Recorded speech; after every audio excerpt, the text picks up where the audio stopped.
અને હવે એક મહત્વના સમાચાર ઉપર કરીશું નજર। ગુજરાતના 8 મેયરોને મુખ્યમંત્રી ભૂપેન્દ્ર પટેલનું તેડું આવ્યું છે। 8 મનપા કમિશનરોને પણ હાજર રહેવા સૂચના અપાઈ છે। સ્ટેન્ડિંગ કમિટી ચેરમેનને પણ હાજર રહેવા સૂચના અપાઈ છે। ત્યારે સીએમની અધ્યક્ષતામાં આવતીકાલે એક મહત્વની બેઠક મળવા જઈ રહી છે। આવતીકાલે બપોરે 12 કલાકે આ તમામને હાજર રહેવાની સૂચના અપાઈ છે। ત્યારે મનપાના વિકાસ કાર્યોની સમીક્ષા માટે મુખ્યમંત્રી ભૂપેન્દ્ર પટેલ દ્વારા મહત્વની બેઠક યોજાવા જઈ રહી છે કે જેમાં કમિશનરો સાથે જ મનપાના 8 મેયરો સહિત મનપાના કમિશનરોને તેડું આવ્યું છે મુખ્યમંત્રીનું। ગુજરાતના કુલ 8 જેટલા મેયરો કે જેઓને મુખ્યમંત્રી ભૂપેન્દ્ર પટેલનું તેડું આવ્યું છે। આવતીકાલે તમામ ગાંધીનગર ખાતે આવશે અને મુખ્યમંત્રી સાથે એક મહત્વની બેઠકમાં તેઓ હાજરી આપશે।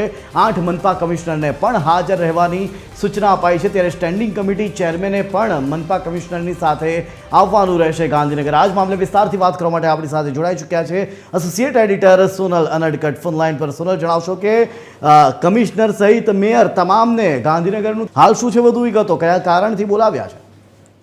જી, ગુજરાતના 8 મેયર અને સાથે સાથે જ 8 મહાનગરપાલિકાના જે કમિશનર છે તેમને મુખ્યમંત્રી સાથે બેઠક કરવા માટે હાજર રહેવા સૂચના આપવામાં આવી છે। મહત્વનું છે કે તેમની સાથે સ્ટેન્ડિંગ કમિટી ચેરમેન 8 મહાનગરપાલિકાના તેમને પણ હાજર રહેવા માટે સૂચના આપવામાં આવી છે, જે અંતર્ગત મુખ્યમંત્રીની અધ્યક્ષતામાં ગુરુવારે બેઠક મળવા જઈ રહી છે। મહત્વનું છે કે રાજ્ય સરકાર તરફથી છેલ્લા કેટલાક સમયથી મહાનગરપાલિકાઓ અને સાથે સાથે નગરપાલિકાઓના જે બજેટ ફાળવણી છે તે મોટા પાયે કરવાની જે વાત છે તે વિચારણા હેઠળ છે અને સાથે સાથે જ મનપાના જે વિકાસ કાર્યો અત્યાર સુધીમાં જે થયા, કેમ કે હવે જ્યારે વિધાનસભા બજેટ સત્ર નજીક આવી રહ્યું છે ત્યારે બજેટ ફાળવણી સંદર્ભે પણ નિર્ણય લેવાનો હોય છે અને તે અંતર્ગત જે વિકાસ કાર્યો છે મનપાના આ વર્ષ દરમિયાન જે થયા છે તેની સમીક્ષા કરવી પડે એટલી જ જરૂરી બની ગઈ છે। માટે એ વિકાસ કાર્યોની સમીક્ષા માટે જે આ બેઠક છે તે મળવા જઈ રહી છે, જેમાં 8 મહાનગરપાલિકાના કમિશનર, સ્ટેન્ડિંગ કમિટી ચેરમેન અને સાથે સાથે જ મેયર ત્રણેયની ઉપસ્થિતિ રહેશે અને તેમની ઉપસ્થિતિમાં વિકાસ કાર્યોની સમીક્ષાની સાથે સાથે આવનારા વર્ષનું જે બજેટ છે